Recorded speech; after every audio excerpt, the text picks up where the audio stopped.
व्यालयज्ञसूत्रमिन्दुशेखरं कृपाकरं नारदादियोगिवृन्दवन्दितं दिगम्बरं काशिकापुराधिनाथ कालभैरवं भजे।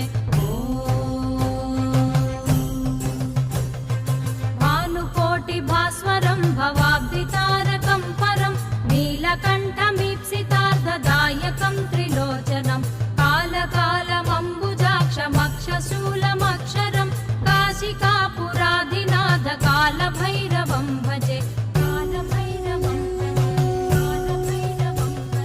शूलटङ्कपाशदण्डपाणिमादिकारणं श्यामकायमादिदेवमक्षरं निरामयं भीमविक्रमं प्रभुं विचित्रताण्डवप्रियं काशिकापुराधिनाथ कालभैरवं